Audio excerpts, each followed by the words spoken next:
नमस्कार, स्वागत है आपका GBN 24 न्यूज में। मैं हूं आपके साथ में आस्था चौहान। आइए रुक करते हैं आज के बुलेटिन की तरफ।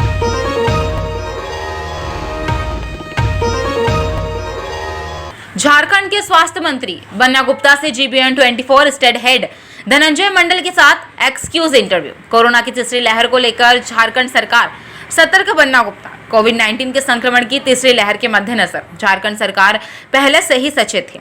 सरकार अभी से राज्य के बाहर से आने जाने वालों पर नजर रख रही है ताकि महामारी की तीसरी लहर दूसरी लहर की तरह जानलेवा साबित न हो। 364 में से 194 सैंपल डेल्टा वेरिएंट के मिले और कहा जा रहा है कि जो मजदूर आ रहे हैं कहीं ना कहीं उन्हीं के साथ ये आ रहा है। इस डेल्टा वेरिएंट के जो केस मिल रहे हैं और इसके स्प्रेड होने की जो तीसरी लहर में परिवर्तित होने की संभावना है, आप पूरे इस प्रकरण को लेकर आप लोगों का क्या होगा? नहीं, देखिए, निश्चित तौर पर सेकेंड वेव की जो विभीषिका थी, उस विभीषिका ने बहुत कुछ जो है स्वास्थ्य विभाग और समाज की सोच में बहुत बड़ा परिवर्तन भी किया है।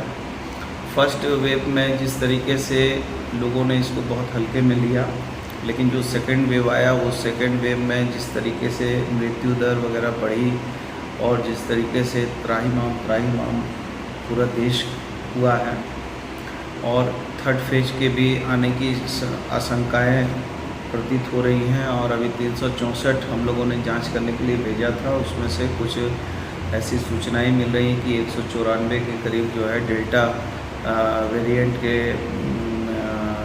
नमूने मिले हैं और उसी में 29 जो है कैंपा और 29 जो है अल्फ़ा के भी वेरिएंट मिले हैं।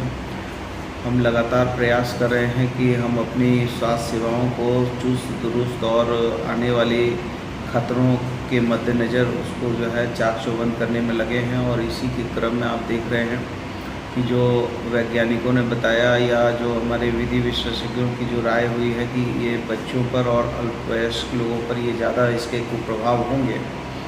ऐसी परिस्थिति में हम लगातार WHO के बड़े डॉक्टर हैं या देश के बड़े बाल चिकित्सक हैं या और भी जो बड़े बड़े इसके जानकार लोग हैं जो चिकित्सा संवर्ग से आते हैं, उन लोगों के साथ हमारे माननीय मुख्यमंत्री हम लगातार जो है उनके साथ जो है वेबिनार कर रहे हैं, बातचीत कर रहे हैं। उनके सुझाव सजेशन वगैरह लेकर हम अपनी व्यवस्था को चाक चौबंद कर रहे हैं और इसी के लिए मदर और चाइल्ड केयर सेंटर वगैरह भी बनाए जा रहे हैं। बच्चों के लिए भी जो है उनके कोविड सेंटर बनाए जा रहे हैं। इवन जो है बड़े डॉक्टर जो हैं उनको हम बाल चिकित्सकों के साथ उनको टाई अप करा के उनको भी ट्रेनिंग दे रहे हैं ताकि कभी विपरीत परिस्थितियों में हमको यदि चिकित्सकों की ज़रूरत पड़े तो वो चिकित्सक जो दूसरे संवर्ग के हैं उनको भी हम जो है ट्रेंड कर रहे हैं ताकि आने वाली परिस्थितियों के सामना में हम कहीं कोई जो है चूक नहीं रहने दें।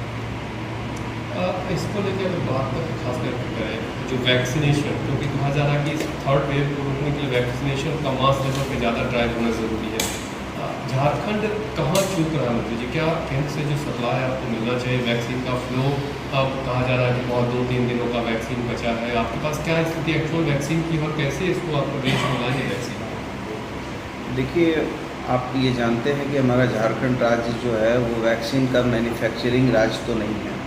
हम तो पूरी तरीके से आश्रित हैं केंद्र सरकार पर और केंद्र सरकार भी जिस तरीके से फेडरल गवर्नमेंट होती है और एक दूसरे के साथ चलने का काम करती है, चाहे वो राज्य सरकार दूसरे दल का हो और केंद्र सरकार दूसरे दल का हो, लेकिन फिर भी संघीय ढांचे में ये होता है कि हम एक दूसरे के साथ परस्पर सहयोग करके चलते हैं। जहाँ पर मानवीय हित होते हैं, जहाँ पर राष्ट्रीय हित होते हैं, राज्य के हित होते हैं, तो वहाँ हम अपने राजनीतिक हितों को परित्याग कर देते हैं। लेकिन वर्तमान परिप्रेक्ष्य में देखा जा रहा है कि सेंट्रल गवर्नमेंट हम लोगों के साथ जिस तरीके से सौतेला व्यवहार कर रही है और जिस तरीके से हमको वैक्सीन वगैरह की उपलब्धता होनी चाहिए, वो कहीं ना कहीं जो है उनका जो सौतेला व्यवहार है, यह कहीं ना कहीं हमारे लिए बड़ा चिंता के कारण है। और हम लोगों ने लगातार, मैं पहला स्वास्थ्य मंत्री हूँ जिसने केंद्रीय स्वास्थ्य मंत्री आदरणीय हर्षवर्धन जी को चिट्ठी लिखी कि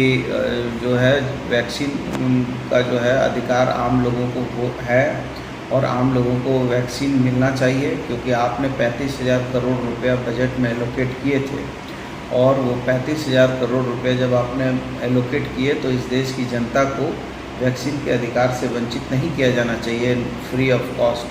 लेकिन मुझे कहते हुए कभी कभी अपार दुख भी होता है कि हमारे प्रधानमंत्री जी ने इसको जो है कोविड-19 की गंभीरता को कभी गंभीरता के रूप में लिया ही नहीं। उन्होंने इसको भी एक जो है अपने राजनीति के नफ़ा नुकसान के तराजू में तोलने का काम किया है।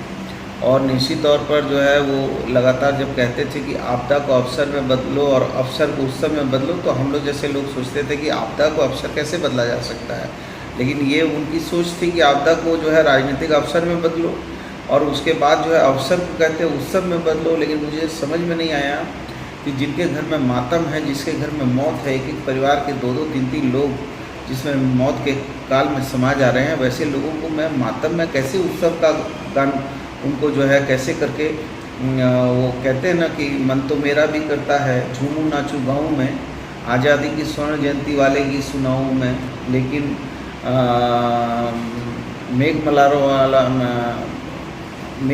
वाला अंतरकरण कहाँ से लाऊं मैं।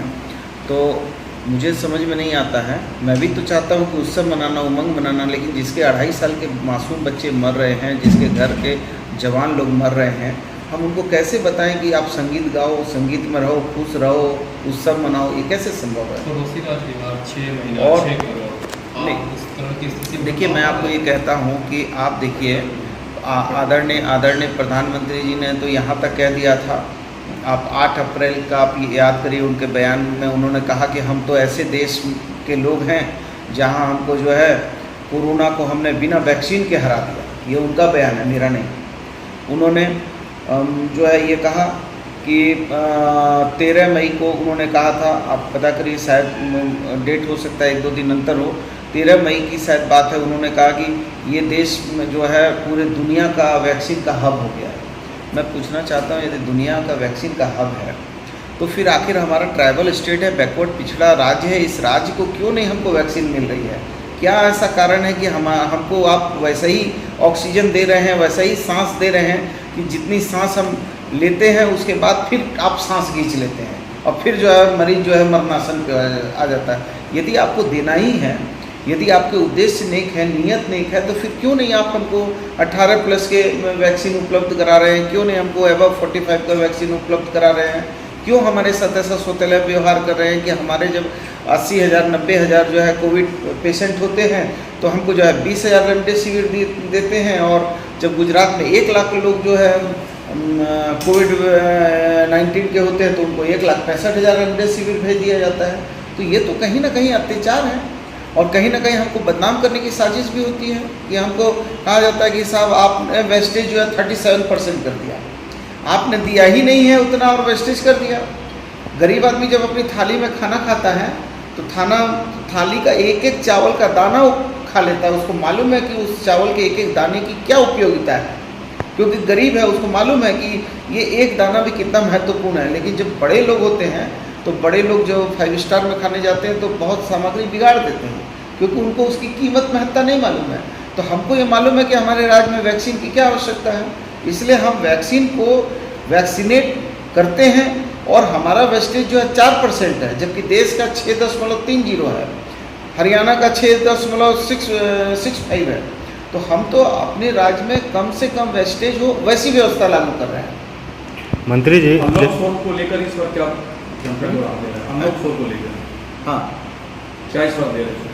नहीं, देखिए अनलॉक 4 जो है ना, देखिए अब ये चूँकि माननीय मुख्यमंत्री जी के नेतृत्व में ये हाई प्रोफाइल बैठक होती है, इसके अध्यक्ष माननीय मुख्यमंत्री होते हैं और इसका मैं उपाध्यक्ष हूँ और चीफ सेक्रेटरी, होम सेक्रेटरी, सारे लोग बैठते हैं। हम लोग इस पर डिबेट डिस्कस करते हैं और करके कितना हमने जो है कोविड पे नियंत्रण किया, कितना कैसे और करना है, कैसे हमको कोविड को अपने राज्य से हटाना है। तो सारी चीज़ों की विवेचना करने के बाद माननीय मुख्यमंत्री जी के द्वारा, ये चूँकि नीतिगत प्रश्न है आपका, तो माननीय मुख्यमंत्री जी के द्वारा जो है इस पर जो है फिर आगे दिशा निर्देश दिया जाता है। मंत्री जी, ग्राम होगी उसके बाद आपको बताएंगे। ग्रामीणों में इंजेक्शन को लेकर बहुत दिक्कत हो रही है। जब तक 10 लोग नहीं पहुंचते हैं कोविड इंजेक्शन को खोला नहीं जाता है, काफ़ी लोग घूम के चले जाते हैं। इस पे लेके अब क्या कहना चाहिए?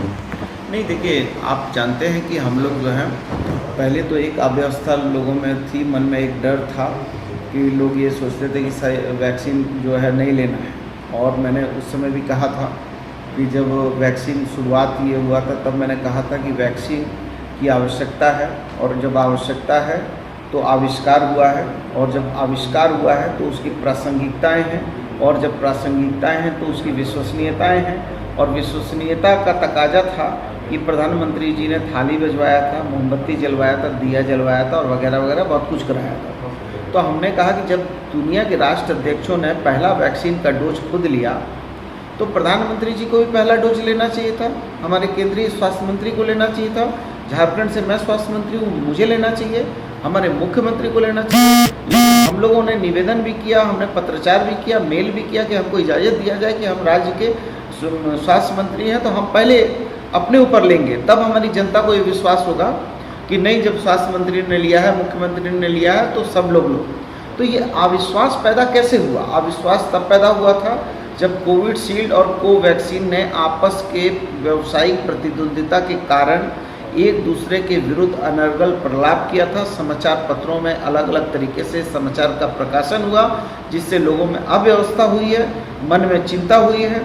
तो देश के प्रधानमंत्री यदि ले लेते तो शायद ये अव्यवस्था नहीं होती। लेकिन आज हम लोग इसके विरुद्ध में जन जागरण कर रहे हैं, चाहे हमारा मुखिया हो, हमारा मानकी मुंडा मुखिया, पंचायत प्रतिनिधि या गांव के प्रधान, सभी लोगों को हम विश्वास पैदा कर रहे हैं। दीवार लेखन से लेके डुगडुगी बजा के सब लोगों को इसमें अवेयरनेस हो रहा है। क्योंकि कुछ एक दो इक्का ऐसी घटनाएं हुई थी जो कुछ लोग माइल्ड सिम्टोमेटिक थे या एसिम्टोमेटिक थे, या जिनके जो है मल्टी ऑर्गन फेल हो गए थे और उन्होंने लिया था और उसमें उनकी जो है मोडिलिटी हुई, तो उसमें जो है एक दुष्प्रचार कर दिया गया। लेकिन मैंने खुद भी वैक्सीन लिया है, माननीय मुख्यमंत्री जी ने भी लिया है। तो हम तो जो अव्यवस्था इसको दूर कर रहे हैं। और जहाँ देखिए, चूँकि अभी वही मैं कह रहा हूँ, एक फाइल में 10 लोग हैं। अब यदि हम उस फाइल को खोल देते हैं और खोल के यदि 4 लोग ले लेते हैं या 5 लोग ले लेते हैं तो 5 का सामान बर्बाद हो जाएगा। तब तो फिर हमारा जो है वेस्टेज रेट जो है वो बहुत ज़्यादा हो जाएगा। तो जो आदमी गरीब आदमी होता है वो एक एक पैसा खर्च करने के पीछे चिंता करता है, बड़े लोग नहीं चिंता करते। तो हम वैक्सीन एक तो हमको मिल रही नहीं है, हम तो अनुनय विनय कर रहे हैं, आग्रह बाबू भैया करके हाथ जोड़ के ला रहे हैं। अब ला के भी यदि वेस्टेज हो जाएगा तो फिर उसका क्या ये होगा। तो हम लोग कोशिश कर रहे हैं। इसके लिए हम लोगों ने गांव-गांव में जो है वैन लगाई है, हम गांव-गांव में अवेयरनेस ला रहे हैं। शहर में भी हमारा जो है बहुत सा वैन सबको घुमा रहे हैं, ताकि जहाँ जहाँ 20 आदमी 10 आदमी हो उसको। और मैंने ही निवेदन किया था स्वास्थ्य मंत्री जी से कि आप जो जिस टाइप से आपने पोर्टल बनाया है उसमें तो हमारा रांची से जमशेदपुर आने से तो 3 जगह हमारा जो है नेटवर्क ख़त्म हो जा रहा है। तो सुदूर गांव में ये तो झारखंड जल जंगल ज़मीन पर आधारित है, ये गांव में कैसे करके इसका जो है OTP जनरेट होगा। तो इसको हमको मैनुअली इसका इजाज़त दीजिए। लेकिन हर काम ये लोग करते हैं, मतलब सब कुछ हो जाता है तब 6 सप्ताह से 12 सप्ताह। फिर ICMR की जो टीम बैठी थी, जो मुझे बहुत अति गोपनीय तरीके से प्राप्त हुआ, मतलब विश्वस्त सूत्रों से, कि उन्होंने कहा कि इसको हम 8 सप्ताह से 12 सप्ताह ही बढ़ा सकते हैं, इससे ज़्यादा नहीं बढ़ा सकते हैं। लेकिन इसको 12 से 16 सप्ताह कर दिया गया, चूँकि अपनी करनी को छुपाना है केंद्र की सरकार को। चूँकि 6.5 करोड़ वैक्सीन उन्होंने बिना बोले समझे हुए आयात और निर्यात नीति की महत्ता को समझे बिना देश दुनिया के देशों को बांट दिया है। तो अपनी कुकर्नी छुपाने के लिए ये वैक्सीन का समय सीमा को अंधाधुंध बढ़ा रहे हैं, और जिसका दुष्परिणाम पड़ेगा कि वैक्सीन की जो उपयोगिता है उसकी उपयोगिता ही नष्ट हो जाएगी। मंत्री जी, अगला सवाल ये कोविड से हट है। 12वें मंत्री को लेकर झारखंड की राजनीति दिल्ली शिफ्ट हो गई। 5 विधायक दिल्ली में डेरा डंडा जमाए हुए। नहीं, देखिए इस पे क्या है, चूँकि ये माननीय हमारे प्रदेश अध्यक्ष हैं उनका, और माननीय हमारे प्रभारी हैं श्री RPN सिंह साहब, और हमारे CLP लीडर हैं आलमगीर साहब। ये चूँकि पार्टी का नीतिगत मामला है और इसमें मैं बोलने के लिए अधिकृत नहीं हूँ। इस पे जो भी आपको इस विषय पे जवाब देंगे वो या तो आदरणीय प्रभारी जी देंगे, या हमारे आदरणीय अध्यक्ष जी देंगे, या CLP लीडर देंगे। बेहतर होगा कि आप यदि इस सवाल को उन लोगों से करेंगे तो बेहतर जवाब आपको प्राप्त होगा।